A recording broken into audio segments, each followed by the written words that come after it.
There's no place to escape to. This is the last podcast. On the left. That's when the cannibalism started. What was that?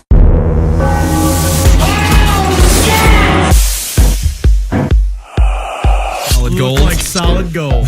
Okay. Cost $1 million. Marcus, are these things on? These things are on, although we did not get all of the Ben is a tuba talk. Oh, Yeah. no, yeah. Keep the tuba talk in there. Okay, for those that missed it before the mics were on, Henry said I was a tuba. You are a tuba because you sound like farts, but you look like $1 million. Look like $1 million, which Yeah. seems like a very expensive tuba. Yeah, it can and only if you buy a tuba for $1 million, you got ripped off. Yeah. Some guys walking down the street being like, "Can you believe I fucking hoisted that broken tuba on that tubaless moron?"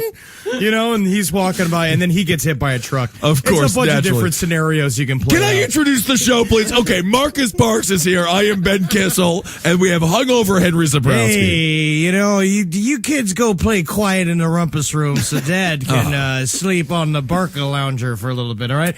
Daddy's having a bit of a headache because Mama won't let him party in the house. Isn't that sad? So, of course, he's got to drive drunk home. Yeah, you know how it is, but I'm good driving drunk because I'm confident. That's I'm right. turning on my turn signals back and forth. You know where I'm going. Just going straight, though, but turn on the turn absolutely. signals. Just so that they're afraid that I turn. Yeah. You know, because that's Yeah. how my kids are always going to be afraid when Daddy turns.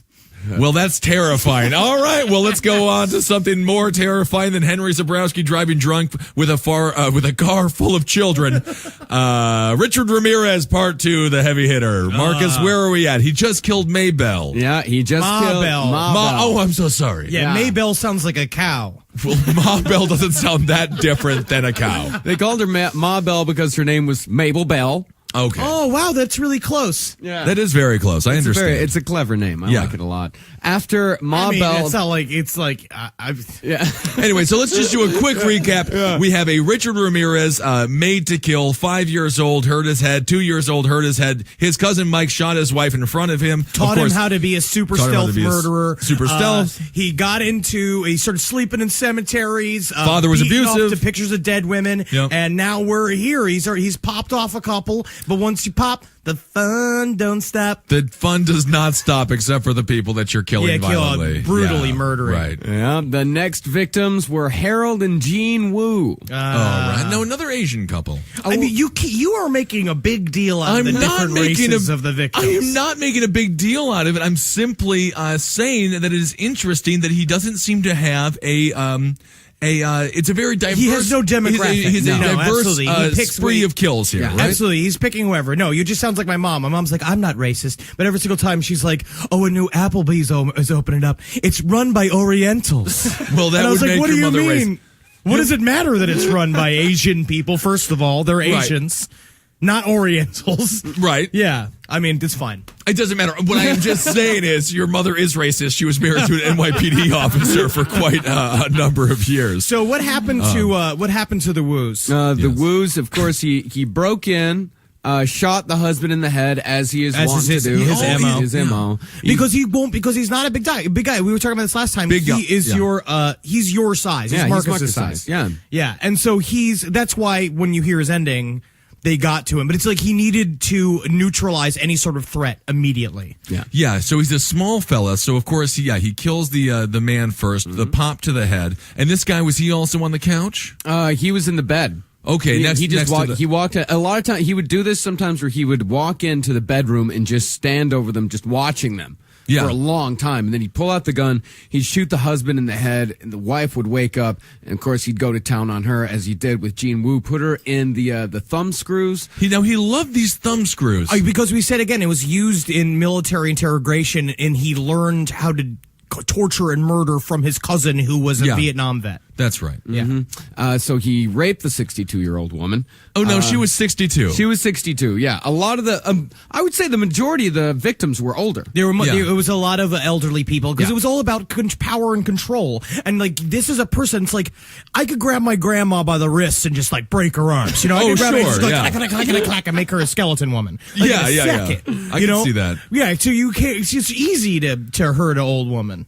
Do you think that as far as, we were talking about when we did our great episode on black serial killers, we discussed the Grim Sleeper, and of course, when a prostitute goes missing, not a lot of cops go looking, but when a black prostitute goes missing, 0 cops go looking. Do you think that it helped him as far as staying under the radar, killing elderly people, which we throw away in American society? And elderly people are held to be super precious. This is where in America, though. No, the Night Stalker was heavily covered. Like the story was heavily covered. The whole thing, people were outraged. He had total control of the city. When the Grim Sleeper was operating, nobody knew he was operating. Right. As soon as he started attacking it's children and old people, the most vulnerable members of society. When you attack them, you get the whole fucking city looking for you immediately. Yeah. That's why he got caught. I mean, you know what? This reminds me of something. It's the Harlem Globetrotters. When they play the Washington Generals. Tell me. No, the Harlem Globetrotters know they're going to beat the Washington Generals every goddamn time because the fix is in. It's in a script. It's in the script. There's no way he could lose these battles. A 9-year-old, an 82-year-old, a 62-year-old. So he's guaranteed to win. So you're saying Richard Ramirez is the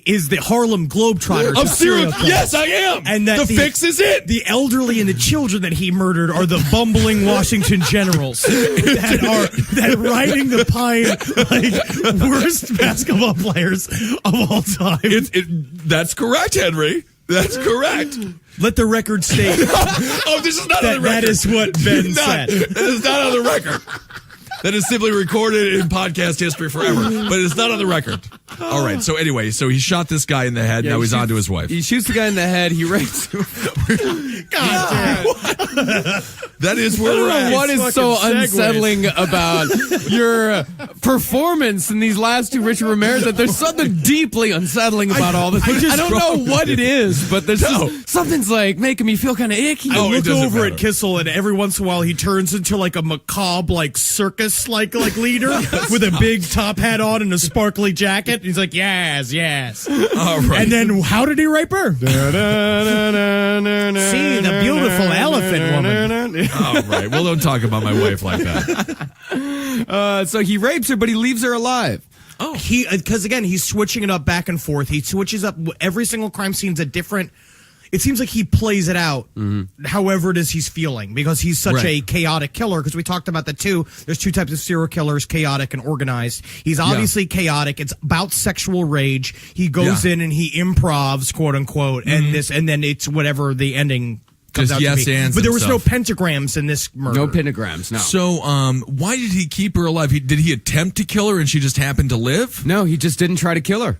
He just doesn't have to. Yeah, he just doesn't have to. Did he ever explain that in later interviews? Why he would keep some of these people he just alive? said that legitimately. He said it's because you don't have to. He's totally in control. It's like he becomes God. And then it's like what Ted Bundy said, where it's like, I'm God of this universe. I'm your God right now. I pick and choose whether you're going to live or you're going to die. Sure. Yeah. So it's almost like this is something he showed that he will mercy. He pats himself on the back. Right. And then comes out and then will tear the throat and eyes out of another woman. So in a bizarre way, he's killed a man. He shot him in the head. He raped his wife, but he let her live. So he goes out feeling like a good person. Like a good person. Yeah, he's just like, I went to Catholic Mass. I'm doing okay. It's like when I don't eat all my dumplings. It's like, I've got control. That's right. That's right. Yeah, it's like that. It's hard to make comparisons in the episode, you know? It is. Yeah, I mean, we're never going to have the exact parallel situation happen in our lives, but I think the dumpling comparison, that's up there with it. Yeah. Next victim, Ruth Wilson, 41. He breaks into her home, goes and finds her 12-year-old son, uses him as bait to have her show him exactly where all of the jewelry is, all of the so now valuables. He's into thievery. No, he's always been. Oh, so he's always been stealing from these houses. Motivated. There was during on the Richard Ramirez Born to Kill. This great officer was kind of talking about how like burglary. There's 2 types of burglary too, where it's just like a lot of it's like burglary's mostly like drug motivated. It's like you need money for X, Y, and Z, not just drugs, but you're like you need money, so you break in, you take stuff, you get out. And a lot of times people are in the house, you do what you have to do. If you got to tie them up, you tie them up, and if not, you get shit and you leave. But then there's something to the sexual nature of a burglary about invasion and looking through people's stuff. It's the ultimate voyeurism. You break into their lives. You are in a house, and it becomes a sexual thrill. And that's why when we were talking last episode, is how each scenario kept building and building and building as he was expanding his fantasy. You know, it's so interesting that you say that. It reminds me of a story from college. There was a fellow named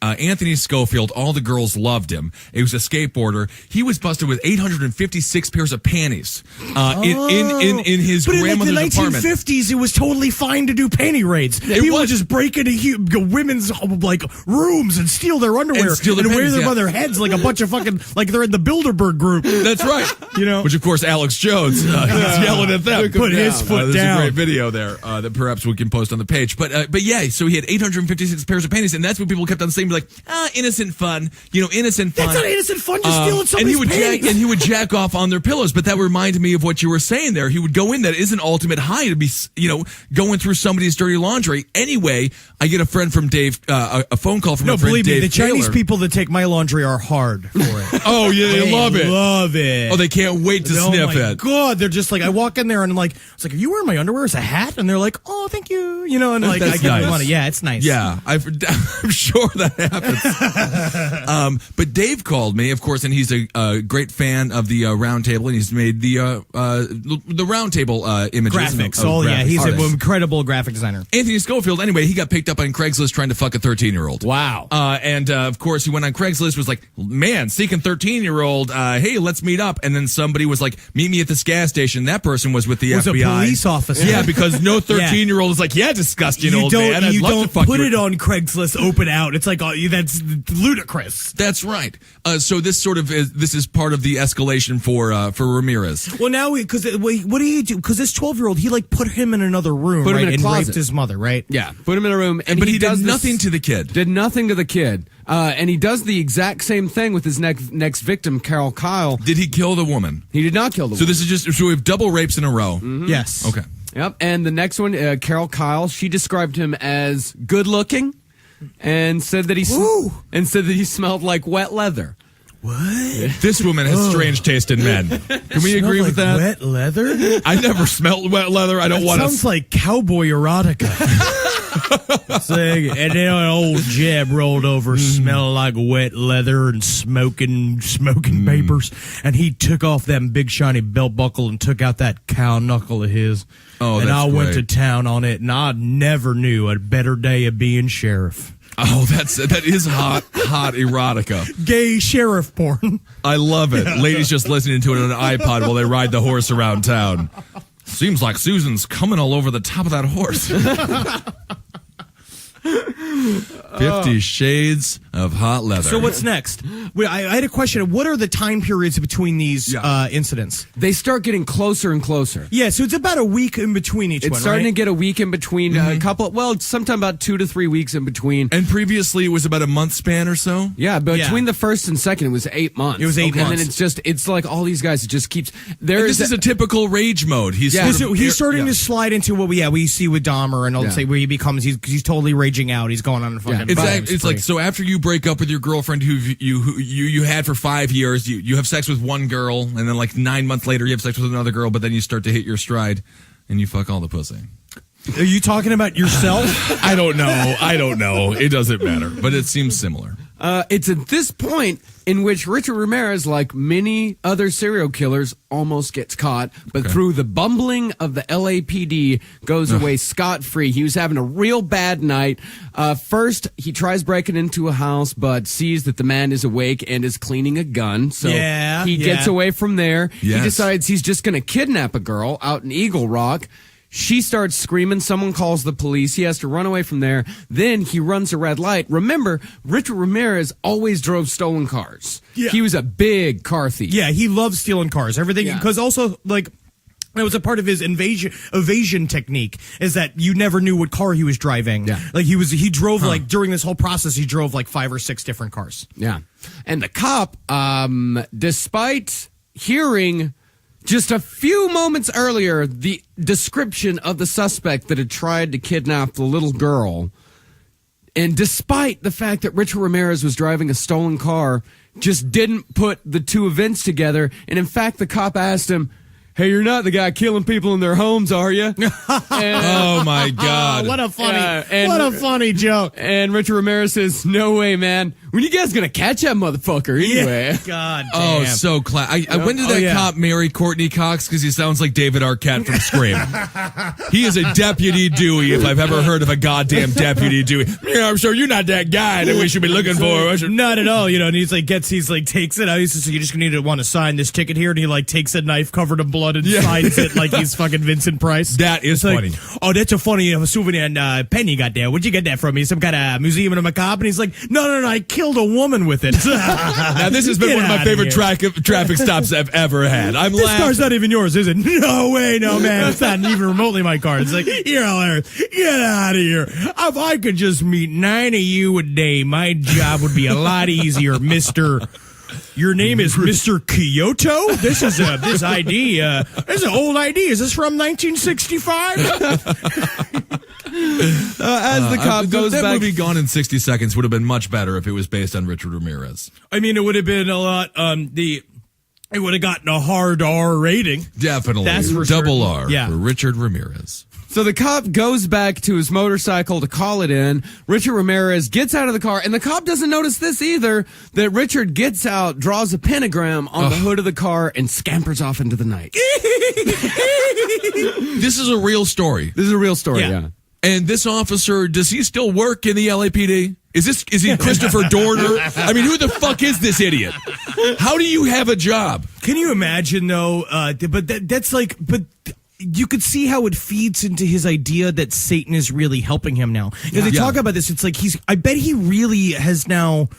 He believes that black magic is making him invisible. Yeah. Because he keeps incorporating, because now we see more and more satanic imagery come into each one of these killings. Mm-hmm. He obviously thinks he's being protected. What do you think about his Satanism and as far as his religion goes? I think it's an elemental Satanism. It's a primitive Satanism. It's like, it's not like I'm going to wear pewter rings and meet girls at a party Satanism. It's like he believes that he is a demon and he is doing demon's work. It's like fucking House of a Thousand Corpses. Yeah. So do you think, Richard Ramirez, we're reading the Damien Eccles book, of course, from the West Memphis 3, and he was basically convicted because people had this insane idea of Satanism, and he wasn't even a Satanist. He just liked to research things and learn. But do you think that Richard Ramirez's version of Satanism was the one that was sort of the overall narrative that America took as far as to represent everyone who was a secular humanist? We interviewed Shane Morton, of course. Absolutely. That was where the idea of devil worshiper came from. They say devil worshippers do this, and that. But actually, it's, Satanism is just essentially, it's a term for secular humanism or atheism. That's all it is. It's a funnier thing to do than say you're an atheist. Right. No one likes to hear an atheist talk. Atheists suck. It's like, but it's Satanist is fun. This is a guy that was like, if I were like, the thing that pops in my head, it's like, someone like Vlad Dracul, like the guy that Dracula was based off of. Like this is a different bloodline. This is a different strain of thought. This is I'm literally doing things for what I believe is a higher. I believe I'm moving with spiritual energy doing the things that I'm doing. Right. Yeah. It's a witch. He's like it's old timey. It's like, so he's taking the superstitions of the culture and just like putting them into actual practice. Yeah, because it makes it so much scarier. It's like what Batman did, dressing up like Batman. It makes you super scared. It makes you so terrifying. Much scarier to draw a pentagram on something. And you can imagine how much scarier Batman would have been if he had Down syndrome. See, imagine,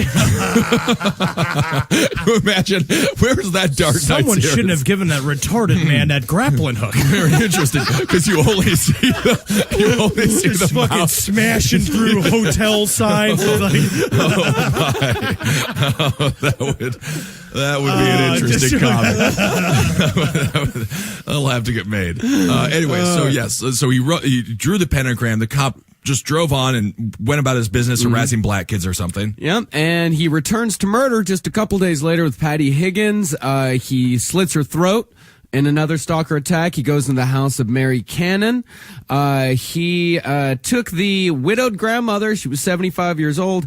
He beat her unconscious with a lamp and then stabbed her with a 10-inch butter knife. A butter knife? A butter knife. That is by fucking horrible. definition that's not supposed to go through meat. No, it's supposed to go through soft things like butter. How hard do you have to stab somebody to go Real hard. Real hard.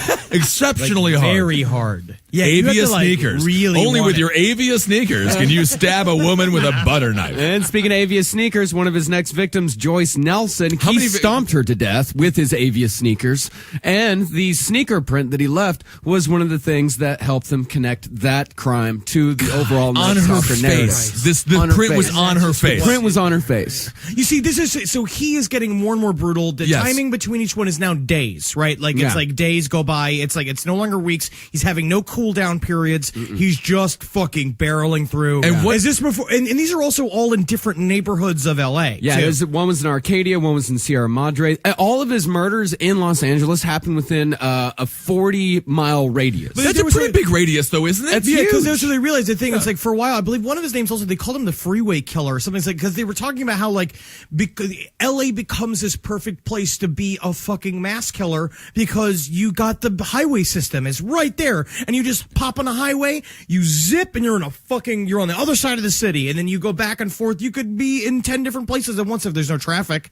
Yeah. Or God forbid you get that 405 at 5 o'clock. You imagine? I would love to see Richard Ramirez upset in traffic, be like, "I gotta kill that old woman, and this motherfucking traffic jam is fucking with my plans." Yeah, this guy would have been a I knew I should have taken the 101. Oh, so dumb, Richie. You're so dumb, Richie. Sometimes. Yeah, I feel like Richie could have been like a great poster boy for Google Maps. Absolutely. And their like traffic app, you know? And it's just like, I know when I gotta kill a 7-year-old in Glendale, but I gotta be back and to kill a 9-year-old over in Skid Row. I'm watching my Google Maps traffic app. Wearing my Avia shoes. How many kills? I feel like we've burned through so many. Where are we at now? Are we at 11 or 10? I think we're somewhere around 7 or 8. Yeah. Okay. 8 or 9, somewhere. I haven't been keeping track exactly because it does all kind of blur Yeah, because it together. blends together. Because these are because then we have. Is this when he left town for the first time when he goes up to San Francisco? Not yet. Okay. No, he started between June And so, June I'm 27th. sorry, just to stop you, what was the media like here at this time? Nuts. So they knew that he was the night. Was he? He wasn't called the Night Stalker. wasn't, yet. okay. No. He wasn't called the Night So Stalker. he wasn't yet. officially branded yet. No, well, they but had other people- names for him. They had the Walk-In Killer, Right. the Valley Screen door intruder, yeah. The worst Screen name door ever. intruder. Yeah. Okay, so there was a lot of buzz about him right now. Oh, yeah. People all over Los Angeles, like gun sales shot up. People had axes next to their beds. And they were saying had too, tire irons. it was an incredibly hot summer. Yeah. and so That's right. But everyone would keep their windows shut, so all of LA was shut down for the summer. Kind of what happened during the zebra killings, where it was like everyone stopped going places. The city was fucked. People were staying inside. And guard dogs was like this crazy huge run on guard dogs being sold as well. Which of course led to the Michael Vick dog fighting ring. There's a lot of pit bulls. I'm serious. I'm dead serious. I mean, for all intents and purposes, this is a long lot time of pit bulls ago. were bought for home protection. Yeah, but then, I think that they were it was tortured to death by football players. Like not one all football of them. player. No, a bunch of them. Him Yeah. and his boys all tortured dogs to death. And the comedy rolls on. Okay. So everyone knows what's going on in the neighborhood, and he's a chilling effect. It's very Summer of Sam-esque. People are changing their behaviors. Okay, so continue on. Yeah, June 27th, Patty Higgins. July 2nd, Mary Cannon. July 5th, Whitney Bennett, a 16-year-old girl. He breaks into the house. He doesn't. This is a fucked up story. Did you say 16? Dude, 16. This is set this up. And so that night is the parents were asleep. The parents were home asleep when he breaks into the house and sees her sleeping, and he wakes her up by hitting her on the head with a tire iron, and then he rapes her, and then leaves. Now, the And old your Texas alarm clock, huh? That's when you hit somebody. That's the Texas alarm clock. It's when you hit somebody on the head with a tire iron to wake them up to milk the goddamn cows. Well, I'm not making this up. Why am I being demonized? I'm not making this up. That's a reality. That's the reality. Sure. No, you can call it anything you want. Of course. I grew up in Texas. And That's you how understand it. I got woken up every morning. Absolutely. Thank you, Marcus. Your dad would come in and hit you with a tire iron, rape you, leave you in a pile of blood, and then you'd go shuck the chickens and fucking feed the pigeons. My dad used to wake me up by singing to me. Good morning. Good morning. That's so sweet. You That's see, very the opposite of how she was woken up. Oh, I see. Yeah, Okay, that's the I'm true sorry. Texas alarm clock. We're very kind people, Ben. Well, I think that this woman got off easy compared to how you had to live. That sounds awful. Mr. Parks singing good morning, with a rock hard morning bone. You never know. Yeah, you do know. Okay. You do All know. right. So he hit a chick in the head with a tire iron. She had to get 478 stitches to lock up the lacerations. Yeah, and she didn't remember any of those cheerleading formations anymore either. It's very difficult. No. But so he killed the first two before that you mentioned that you just burned through. He killed them, right? Yeah, he killed Patty Higgins, And how Mary did he- Cannon, Whitney Bennett. He did not kill. So he killed these two gals, and then he went to rape another one, but he did not kill her. No, he didn't kill her. That No, was he just attacked her while her parents were asleep in the other room. And then she was able to give. I mean, so she knew what he looked like. Again, going back to your previous statement on the first episode about it, if he would have just worn a mask, he would have gotten away with it for years. Yeah, he really would have. I mean, And there what was kind of ego does that have? What kind of ego do you have to have? didn't care. He just didn't care. Just because didn't care. That's why I really believe he believed he was fueled by satanic magic. I think this is the real. We were talking about this like He I felt think like the he fucked was up like thing- Frodo putting the ring on in Lord of the Rings. He felt invisible like that. We were talking about like how. There's another bad analogy how like BTK was like a dude. It's like BTK was like a corporate serial killer. Like he did everything right. Yes, he did. And he did the thing to make everybody scared, but he kind of never really had the. He was always kind of fake. He was doing it a little too on purpose. He was trying too hard. He was punny, Richard like, Ramirez is like Zeppelin. Like he's like the real deal. Like you show up and you see it's He's like the difference between Bill Hicks and Dennis Leary. Yes. Dennis Yeah, Leary. yeah. You know, too cool for cancer, whatever that fucking bullshit special was just a ripoff of Bill Hicks' legitimate Richard death from Ramirez cancer. was fucking evil incarnate. Like he was an unstoppable force for a while, and he is a fucking monster. And he got to die of natural causes in jail. 54 years old. Yeah. Yeah. All They right. did. So- Lymphoma. Fucking and it takes him all. I was actually just at the bar here at the Creek in the Cave discussing how he needs to be the spokesperson for cancer research. Yeah, We gotta stamp out lymphoma. Just have a picture of Ramirez and you just see the profits plummet. No one cares anymore because apparently cancer kills some people that need to die. yeah. Which is He was something never not going to die. He was always going to die. Yeah, absolutely. We'll get to his appeals process Yes. later. But his next break-in is one of his most brutal. This one is Okay. fucking awful. It's this Vietnamese couple, Chainarong Covenant and Somkin Covenant. All These right. are hard names. No, but I think Marcus nailed it. Yeah, sure. That was good.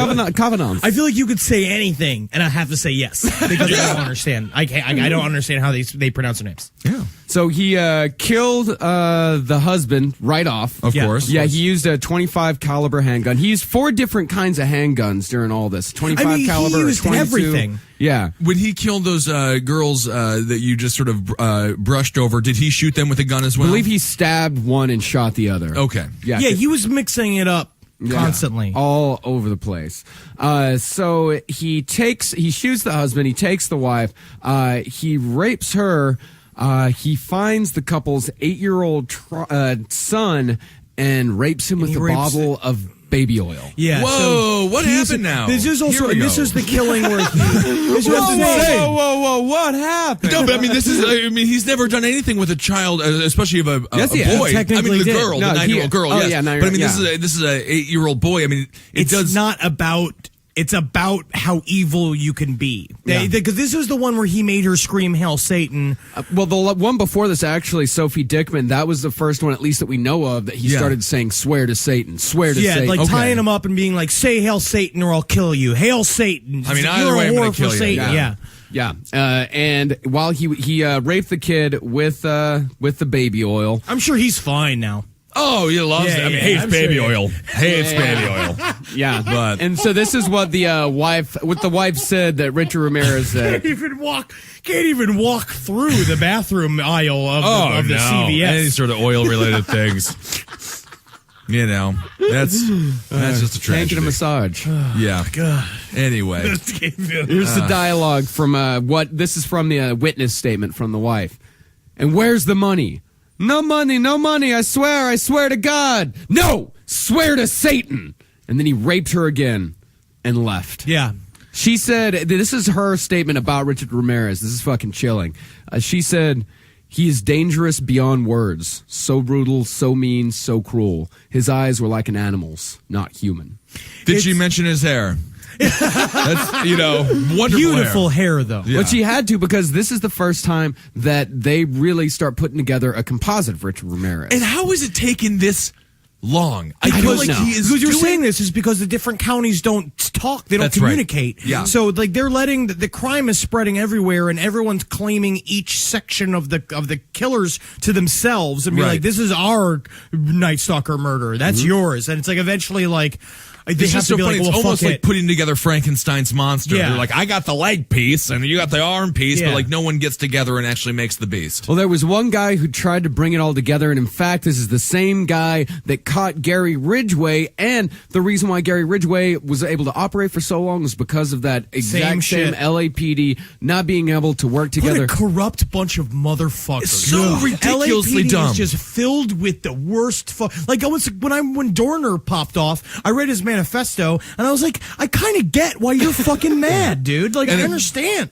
For those that don't know, Christopher Dorno, it was, what was that, about a year and a half Yeah, ago? we Maybe covered it less. in the last podcast. Yeah. And Google that story, Christopher Dorner, very interesting. So the LAPD is just messing up and completely validating Ramirez's belief that he's above the law and can get away with anything. That is until Frank Salerno comes This along. guy's a fucking hero. Okay. This Yeah. is like this guy is like the real Super deal. cop. Super cop. He tirelessly works. There's a story we'll get to when we like one of these later murders that just shows it's like these crimes were always on his mind. He did everything in his power, and when you watch interviews with him, he took it so fucking personally. Like even just him talking about being with his daughter would like look at him and be like, Daddy, when you gonna catch the bad man? And it's like, and as he was like talking about that, like tears are streaming down his face Yeah. because he's just the real deal. Is it on par with the detective from the Jeffrey Dahmer files? Is it on par with that? That guy man? was more of he got the case flopped on his lap. Yeah. Right. This was a guy who had to go and pick up all the different strands and tie them all together. And so the Frank Dahmer was just the fucking septic tank ran out, and they were like,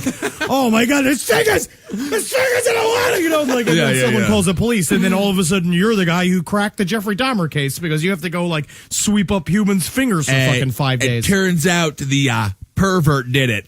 They said he seemed pretty nice when we got him in the office there, but he had some fingernails stuck in his mustache here. Yeah, wouldn't you believe it? And if you're a cop or if you're a detective out there, just a little quick piece of advice. It's always the white guy in the all black apartment building. It just always is. There's no doubt about it. That white guy is hiding from something. Yeah. So yes, Frank Salerno, we'll get more into his involvement as we go on. Yes. But he is an absolute super cop. He's the guy that first starts putting together the footprints. He starts putting together the pentagram stuff. He goes to certain cult halls in Los Angeles and does, in fact, find the same footprint in one of the cult halls is what they call Is it like them. a Skid Row type Yeah, thing? kind of. One of them was in East L.A. But you so- said he started putting it together and like being like they had a vague description of him, and then he'd start going down to Skid Row and asking people because Richard Ramirez was such a drug addict. Yeah. All the addicts knew him, and they're all like, "Oh, you mean the really scary dude with the piercing black eyes who barely says anything, and he's wickedly addicted to cocaine? Oh, That's you the mean one. Richie?" Richie, yeah. the next murder is So this detective Frank, so he got a name at this point. what? Not yet, Richard not yet, Ramirez? yeah. Not yet. Okay. Not yet. Not yet. Okay. But no, he's just started putting the people had said they'd seen this dude. Right. They kind of knew who the dude was. They knew who they were looking for. They were looking for a rangy dude with Kinda, long black sorta. hair, like Spanish guy. They knew that they were kind of looking for that, but that's half of L.A. Yeah, I mean, you just described Antonio Banderas, a very attractive man. The next murders, this would be Max and Leela Needing. He switches it up again. He brings his own machete this time. BYOM, huh? Yeah, I mean, because that's the thing. It's at this point, it's like he's slowly turning to the guy who brings his own pool cue to the billiards place. Which is, by the way, there is nothing sadder than watching somebody think he's being super cool by bringing his own billiard pool to his own stick. Anybody down for a game of round table ball? That's what I call pool. Yeah, I'm not going to play with you because you're taking this very seriously. I'm drunk off my ass, because I'm here to watch football. Anybody want to play some pinochle? You are hammered, and you've somehow screwed that in backwards. So he brings a machete to this kneading house. Hacks these people up in their beds, then just shoots them both in the head and leaves. Okay, so Just straight, just murder. and no sexual assault in this. Yeah, one. no sexual assault. He just cuts him up, shoots him in the head, robs the house, and then goes back and cuts him up some more. Is the only theme here robbery? That's the only. It's always breaking and entering. It's always breaking and entering, but is it always robbery as well? Not Yes. always. I mean, he's taking something. Yeah, he from does take. Well, one of the people that eventually, when they were closing the net in on him, they talked to his fence, and they were able to match a lot of the stolen objects that Richard Ramirez had sold to this guy with the missing objects from the people's houses. Yeah, because he's still got to pay his rent. He's still got to pay his utilities, and he's still probably renting movies and doing stuff every once in a while. You know, you got to have some fucking pocket cash. It must be weird for a landlord to get paid in blood-covered diamonds or like blood-covered necklaces and shit like that, you know? Just a woman's scalp. Yeah, that's... Is this money? No, Ricky, you need the money. Everyone's so scared of him, you know? Next up, these are the only people that were able to fight back and succeed. Chris and Virginia Peterson, 36 and 27. Really These are young because they're young. Yeah, because they're young. Yeah. He shoots both of them. He shoots the woman in the face. He shoots the guy in the temple. They were still able to fight him off, and he got the fuck out of there. As soon as they started fighting, and did they live? They both lived, yeah. We were talking and about, they were able to give like a very good description of him. So the description is getting more, and the composite sketch is getting more and more detailed. I just feel like, why isn't this like cut and dry overnight? You catch this dude because they didn't know who he was. Los Angeles, everyone is giving the same description: beautiful hair, Ben, Hispanic man with terrible breath. Los Angeles is massive. It is a massive, spread out city. There's so many people. It's like, honestly, it's like New York. As soon as, like, my dad, they talk about it in the show 48 Hours, where it's just like, especially in a place like New York, like, in the suburbs, in the country, like, someone will be like, yeah, I saw him over there. Like, someone will, like, they know when, like, if there's sparse people, you can, like, go someplace. You're noticeable when you're traveling. In New York City, you just get on the subway. Unless you're 6'7" with red hair. Yeah. Like myself. Yeah, which is why you'd have to dress up like a fucking leprechaun in order to be the Leprechaun Massacre Man. Oh, that would be amazing. The Leprechaun Massacre Man. Yeah, so he just blended in with society in LA. Okay. Yeah. The next one up, Elias Abawath. He, of course, made her swear to Satan throughout the entire rape. Swear to Satan, swear to Satan. This is the first time after this one he is finally dubbed the Night Stalker. Yeah, and it's like, and I feel like that's what he, it's that fucked up thing of like when Peyton finally got the ring. Peyton he's Manning. Finally got like that fucking you got the validation that he wanted. Validates his legacy. So now he has everything he's ever wanted. He's gone on every which is crime spree. Probably why he knows it's just a matter of time before he's caught. All these guys know it's just a matter of time before they're caught. Yeah. So I you mean, just it seems play it to out. me like he is living in a complete fantasy world where he assumes that he will never be caught. I mean, he hopes probably because he's having too much fun. Mm-hmm. He's having a great time.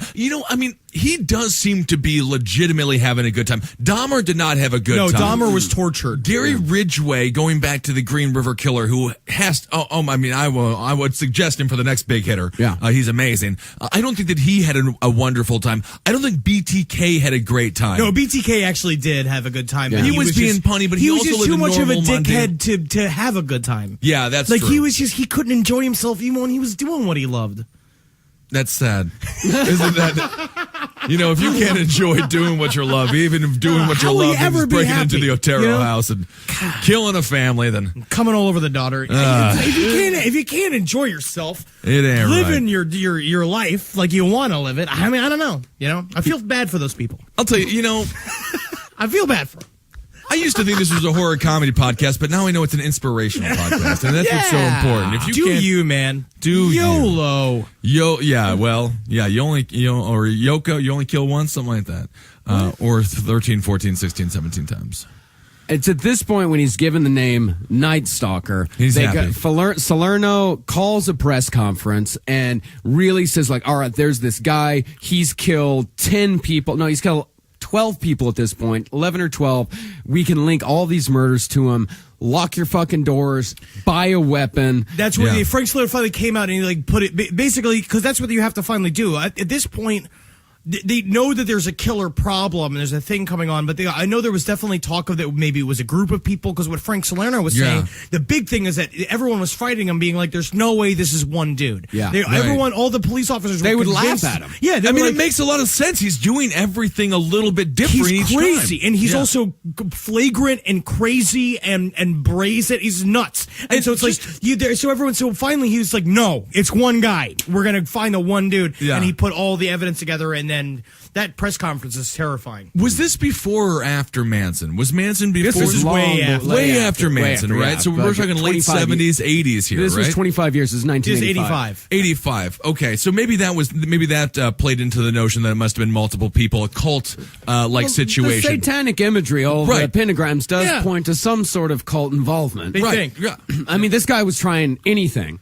But at this point, they put out a whole shitload. Every single wall in Los Angeles was covered with this description, this sketch of and Richard how Ramirez. accurate was the sketch? Because I'll tell you, sometimes accurate. you see. Remember, there was a situation here in New York City where there was a man going around killing people in the delis, and remember they dubbed him the duffel bag killer. Yeah, and John Doe duffel bag. John Doe duffel bag, and the sketch they had of him looked like Jay-Z. And the man was an Italian with a mustache and a huge nose with a receding hairline. Well, no one wants to believe that Mario is going to be committing these horrible crimes. Exactly. I mean, was the sketch mildly accurate at least? If we're going to post this up on the page, apparently Lou Reed killed. He looks exactly like Lou Reed. Somebody was just listening to a Lou Reed album. But actually, that kind of work, because it's the eyes. It's the penetrating eyes, his fucking wavy, beautiful hair. It's not as bad as the Joe Duffelbag character. It's not as bad, but yeah, that's the and he's much older in the picture than Richard Ramirez actually was. Richard Ramirez 25 when all this was going on. Oh man, what have I done with my life, huh? 32 years old. We haven't murdered anybody, so let's call that a plus. Oh, that's good. That's a positive. That's something you can put in your win column. Thank you, Marcus. You're welcome. I really Ben. appreciate that. Really never succumbed to my demons. All right, so Night Stalker is bored. Night Stalker is out there. Night Stalker is out there, and since L.A. is in such a panic, he has to leave town. Because he's not going to stop killing, but he is smart enough to know that he can't do it in Los Angeles anymore. Sure. He drives up to San Francisco. Get that Frisco Bay, baby. You got to go there and the girls. It's a beautiful town. Go down to Haight-Ashbury, man. Drop some acid. Learn about yourself. Look at the walruses. There's a lot of walruses there. Seals. What? They're seals. Really? Yeah. Cool. Yeah, Fun fact. Yeah, great. Yeah, the seals are awesome. They hang out around Alcatraz. You ever been to San Francisco? Alcatraz? See, if I was a prisoner, I'd be like, we got to start riding some of these seals. Hey, you guys, look right out their window. They got horses out in the ocean right there when we need them. All we got to do is stab a pencil in their neck, and we hold it like it's two holsters. That's a good idea. I'll get us out of Alcatraz. And that was the most retarded prisoner. Floating dead and fucking being played with my dead body tossed back and forth by seals. I do like the imagery. I do like that. He killed Peter Pan. Okay, well, explain that. Richard Ramirez killed Peter Pan. He killed a 66 in San Francisco. He killed a 66-year-old Asian man named Peter Pan. Oh, yeah. You see, the problem is that no one was there to clap and bring him back to life. Yeah. You know? Pixie dust and things like that probably would have helped him. If the kid's last name's Pan, why call him Peter Pan? It's like someone called someone being like last name like McDonald. And then we were like, you want to be like, oh, we should name him after our Joseph, our grandfather, but we got to name him Ronald. Fuck this kid. Yeah, Ronald McDonald. No one's going to make fun of him. Yeah, this kid's done. I'm so glad. Already, you don't have to worry about this kid. During my research, I found this great article that was written in such cheesy true crime style. And there's this one excerpt that I'd like to read from it right now describing the Peter Pan murder. Yes, fantastic. Please. Of course, Satan was guiding his every move. He knew that. Why fret about getting caught? All these homes. And yet not once had the resident heard him entering. The devil silenced their ears while they slept. And he, Richard Ramirez, then took it a step further. He silenced them forever. More blood to feed hell, to keep its furnaces burning. Inside the house, Ramirez looked at his watch. Midnight. A good time to kill. This is the Motley Crue plot. Yeah, this is the thing. When do they rape the groupies? He checked his weapon once more. Yes, cylinder loaded. These homes were all laid up pretty much the same. He knew where the bedrooms were by instinct. Without pause, he walked to where the couple slept, found them snoring, and pulled the trigger. He loved the way their bodies jerked upon impact. His senses tingled, watching them rattle in death, hearing their throats beg for air, watching as their pillows darkened with life's liquid underneath what was left of their skull. See, we were talking about with our friend of the show, Nicolette. She was talking about how, like, wouldn't you just wake up and run screaming out of the bed as soon as your boyfriend got shot in the head? Yeah, you got to think that would be a real eye-opener there.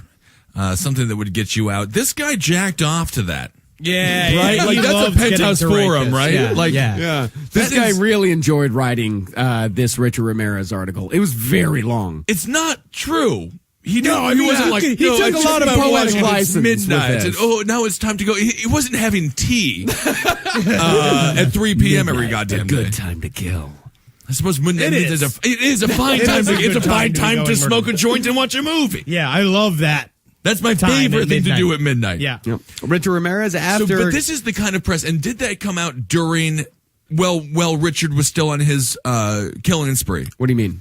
That piece of that article. No. This is written by some jack off on the internet. Yeah, way later. Yeah. Okay, I got named like Wave Rider 9499. Yeah, but I would assume it was a similar sort of sentiment that these people were writing as far as like in the newspapers and things like that. They must have been coming up with these really grandiose ideas of what the Night Stalker was doing. Of course, and I'm sure that he loved every goddamn second of that. Probably just watching Price is Right, eating fucking Hot Pockets. Yeah, because he's just a drooling dipshit in avias. Yeah, he's going into a house with a machete. He's a total piece of shit. Like you would be the worst employee at the Burger King if he wasn't absolutely. Richard Ramirez. Yeah, yeah. All the burgers got bites taken out of them. Yeah, and he's just like, I'm a vampire.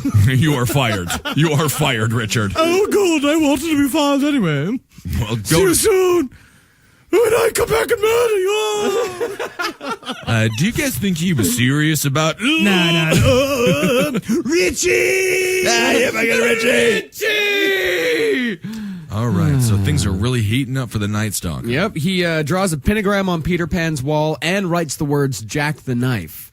I mean, that's just him just reaching for shit. No, that's a Judas Priest lyric. Yeah. What the fuck is wrong with this guy? He's having fun. The 1980s, he took Judas Priest lyrics Judas Priest to was heart, the most AC/DC to hardcore. heart. I love Judas Priest. But at this point in time, you forget, now we look at Judas Priest as a bunch of gay clowns. Back in the day. I saw them live at the Masters of Metal in New Jersey, and they weren't clowning around, Henry. No, that's what I was Very saying. serious. Back in the day, Judas Priest was like the hardest band around. It's like Judas Priest and AC/DC were fucking the devil's music. That's right. Yeah. Yeah. It was wonderful. Yeah, that was when it was good. When you can wear a leather cap, but no one said you were gay. They said that you were tough. You were tough. That was. You remember that? You can wear a leather ascot and like in tiny go-go boy shorts and big long boots, and everyone be like, "Look at that tough dude." Yeah. Nowadays, they're like, "Go back to Soho." Well, Richard returns to Los Angeles after this, and despite his face being everywhere, and in fact possibly bolstered by it, he goes for what is his last rape and murder. Bill Carnes and the woman in this particular murder rape, I found 3 different names for her. Her name is either Carol Smith, Inez Erickson, or Renata Gunther. Well, it's Gunther. It's Renata Gunther. No, but this, he's definitely bolstered by what's going on in the media because he breaks into these people's house. They're engaged to be married, by the way. He shoots Carnes 3 times in the head, turns himself over to the woman, and he says, "You know who I am, don't you? I'm the one they're writing about in the newspapers and on the TV. I'm the screen door intruder." Yeah. And he forces her. He says, "I love Satan. Say I love Satan." Beats the fucking shit out of her, ties her up with neckties, and then sodomizes her while making her say "I love Satan" over and over and over. Well, we've all done that. And then at the end of it, and then God damn. We've all done it. We've all done it. You've done it. Marcus has done it. I've sodomized a woman. But There we go. Halfway there. I hate the term sodomize. Yeah, this I is know. It interesting. makes it sound like I did A something horrible crime. really like a horrible Like you're thing. Richard Ramirez. No, I have sodomized a few women. The only, and of course. that makes me sound like I'm a horrible person. You're not a horrible person. It was all consensual. Yeah. Well, they loved every second of it. I'm sure you're a very attractive lover to these gals. Very gentle, Ben. I'm Yeah, sure. he's good. yeah. He's been in a loving relationship for a number of years now. That's Yes. what some would say. It takes love. That's good. but it is funny. Marcus and I were talking. If you look at the rap sheet, it's rape, and then it's like sodomy, oral copulation, and murder. And sodomy and oral copulation should not be illegal. No, those are not crimes. it's Those the are rape and the activities. murder. Yeah, exactly.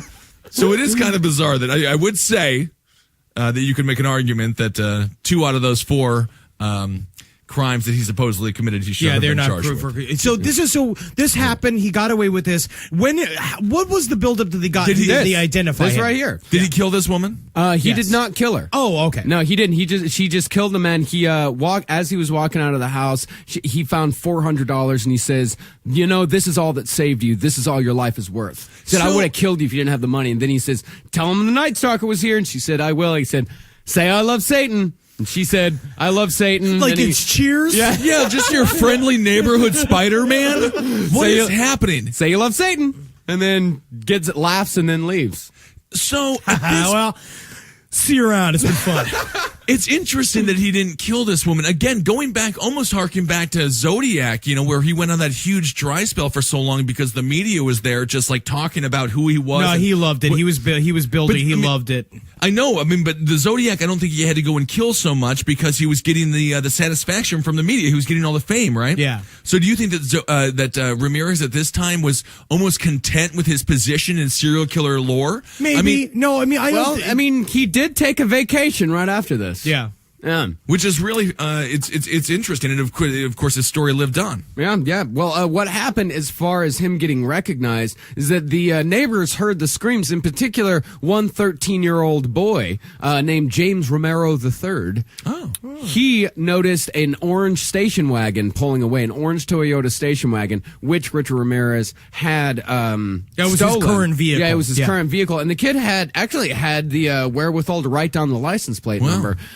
And of course, the woman survived. And I take it back. The man survived too. He got shot 3 times in the face. You got to remember, Richard Ramirez is using real pussy guns here. Yeah, Like 22? I thought He's using 22 was a 22. good. No, it's not. No. 22 is a real piece of shit gun. Small bullet.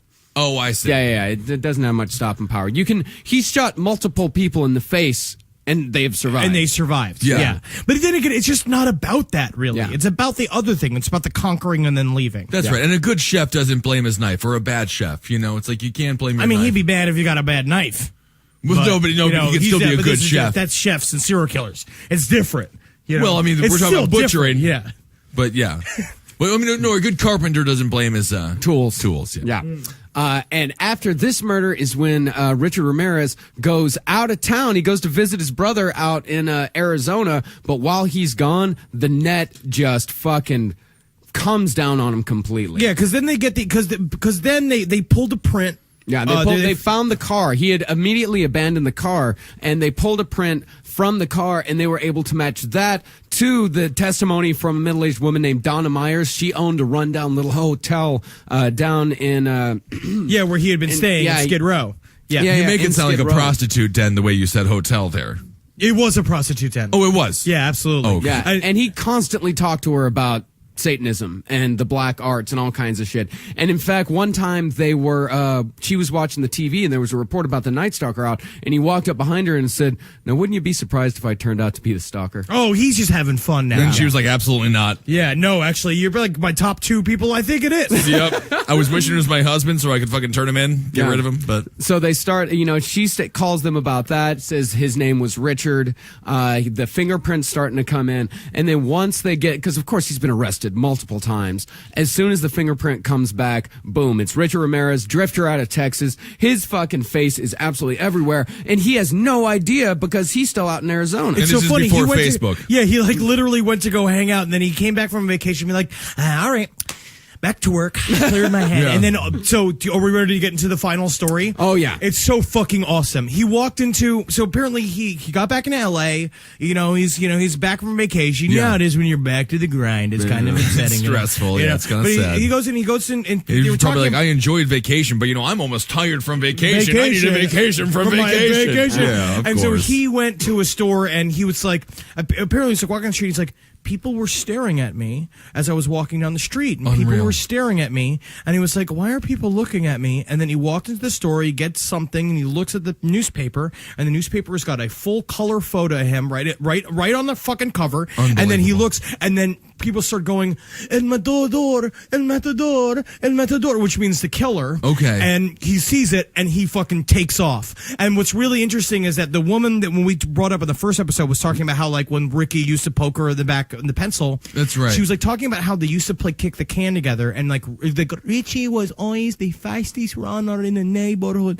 And so there's this weird parallel to when he was this kid, where he was this bright, sprightly, like, sports playing kid. He takes off through the neighborhood, and then the police lines start blowing up. There's a dude running through my backyard. There's a dude, like, he's hopping fences. He's running through the neighborhood. People are chasing him down the street. And basically, he gets beaten by a mob. A mob chases him through Los Angeles, and they beat the shit out of him. One had a flagpole. Someone took a flagpole from off an American flag and beat him. He was covered in blood, and basically two dudes fucking stood on him. And they were like, and called the cops, and they fucking came and got him. It was like Frankenstein. It really is. Yeah, it was a pitchfork type situation. They had to, though. But this is what we were saying, where it's like L.A. worked together and got him. The neighborhoods got him. What a bizarre feeling. It was like the end of Machete. Yes.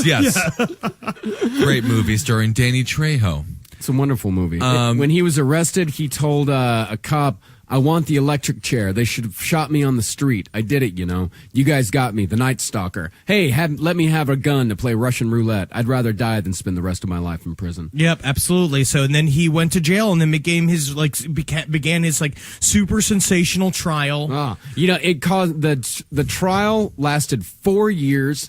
It cost the state over $2 million in legal costs. Why did it last so long? Because the defense attorneys kept giving him the runaround. First of all, he had half a dozen attorneys. He kept firing attorneys and bringing them in. They kept trying to find every single loophole in the system. But he would have the pentagrams drawn in his hands and doing the thing, and he was doing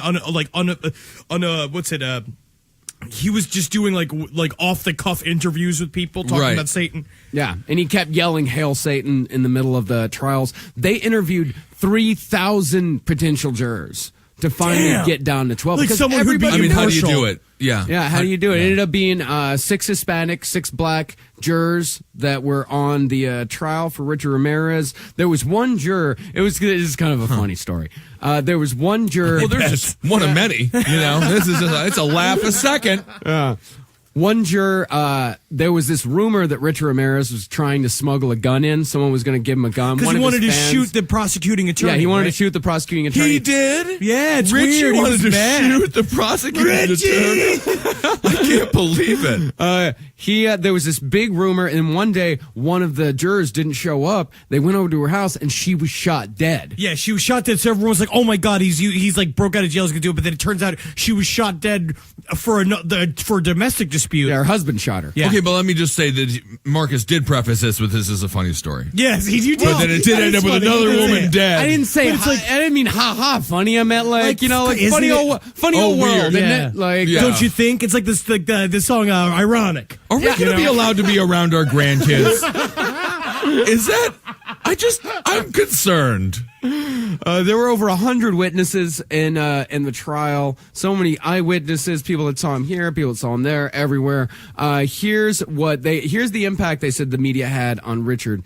This is from a book by Philip Carlo. And this is to me, it's really fascinating. Yeah, it says, for the first time, he realized that to people like him, people of the night, he was a hero. He was somebody. He liked that. For his whole life, he'd been a tall, lanky nobody, just another angry-eyed, hungry face in a hungry crowd. But now people stopped. People paid attention, stared, and pointed. He figured no matter what he did, they were going to convict him and kill him, so he decided to take control. But we talk about this all the time with serial killers. In America, we have this weird sort of, like, they really really believe that there's like a personal timeline that you reach this point in your life, you should have a family, you should have XYZ, you should have a job, you should have this level of success. We now are in this place now where, especially in these times, and like in 2014, that people want that validation from people they don't know. They want to be famous. Yes. Everybody wants it. And this is just a perfect example of just somebody who, like, he was a misfit. He wasn't good. All these guys, every serial killer, they're always like, they're not good at anything. They can't make personal relationships. They're monsters. They don't know what to do.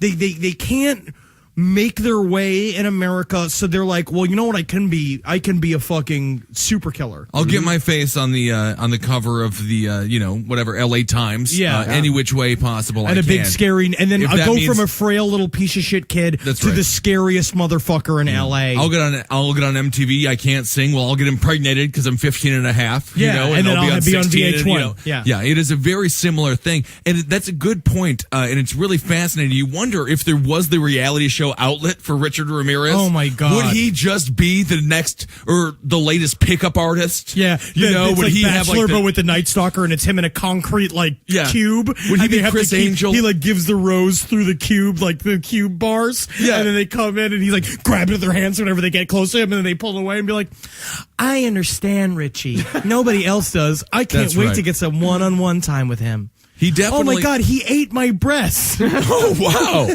And what a good meal they were. It is weird. It is the time.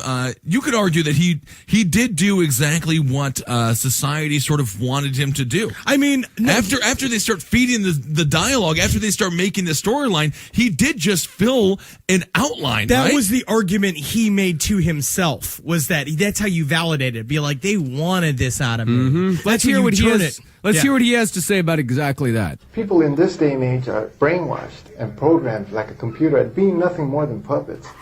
This nation, this country is founded in violence. Violent delights tend to have violent ends. Madness is something rare in individuals, but in groups, people, and ages, it is a rule. Killing is killing, whether done for duty, profit, or fun. Men murdered themselves into this democracy. You're good at reading your script, Richard, but you're not much at answering my direct questions. A lot was made that you're a devil worshiper. Do you worship the devil? Have you ever studied Satanism? There are different sects of Satanism. Have you just yes or no? Have you studied Satanism? Yes, I have. Are you a worshiper of the devil? No comment. Come on, Richard. I can tell you a little bit about Satanism. Well, I'm interested in hearing what you got to say then. It is undefiled wisdom instead of hypocritical self-deceit. It is power without charity.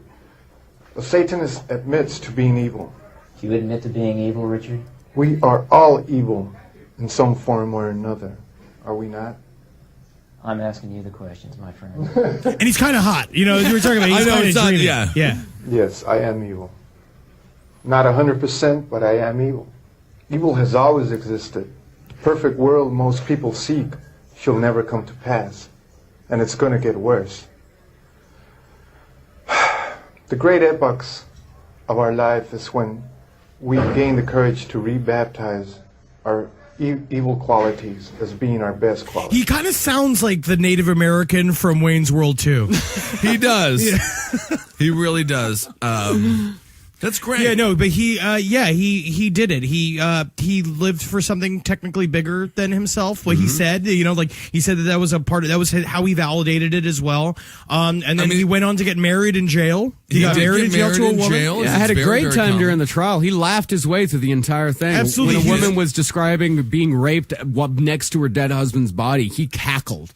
Right. Like as loud as he possibly could. Now he's also playing the part of the black hat. You know what I mean? That's the whole I think thing. that he did think it was very funny. Yes, of course, yeah, because he did it, and then but then he went on to die in jail At of 54 cancer, years old, you know, leukemia, and yeah. but he was that was a true fucking monster. That's a true American monster. He's the scariest one that I think it's the scariest one we've researched so far. I It's have not important. So found again, what anyone are the scarier. what have the lessons been? If you're in a fight with your couple, don't have one person sleep on the couch. Yeah. Sleep in the bed together. I Say you love love you. each other. Yeah. Keep your door shut. Fuck's sake.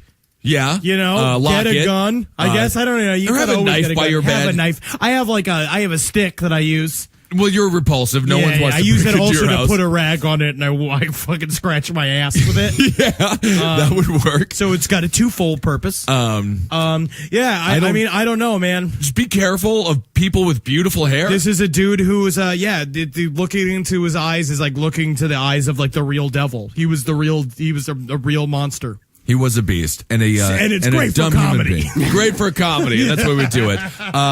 Thank you guys so much for listening. And that's I guess this concludes our two-parter. Yeah, absolutely. Join the Facebook page. That's right. I'm going to be in LA. You'll be Skyping in. I'll be Skyping in from here on out for the next 2 months. If you're in LA, and you got a line on free burritos, let me know. Let I'd him love know. that. Yeah. Keep Henry happy when he's out there. Of course, Henry loves you. That's his at Twitter, Marcus Parks, and then I'm Ben Kissel.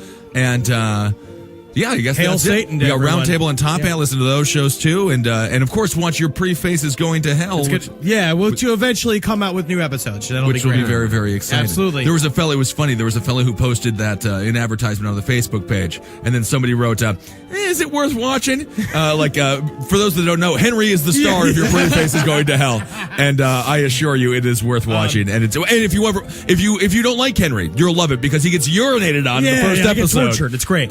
Which is really very perfect. So hail yourselves, everybody. Hail me! Alguien. Me gusta leche. All right. We'll talk to you soon. If only they could have crept a little louder. What's that? A louder poop would have helped? No, like crap. Clapped. I see. I thought you said crapped. He did. He did, technically. Oh, I That's see. the I'm an accent. idiot. Yeah. I'm wrong. I'm sorry. You misunderstood the character. I'm sorry.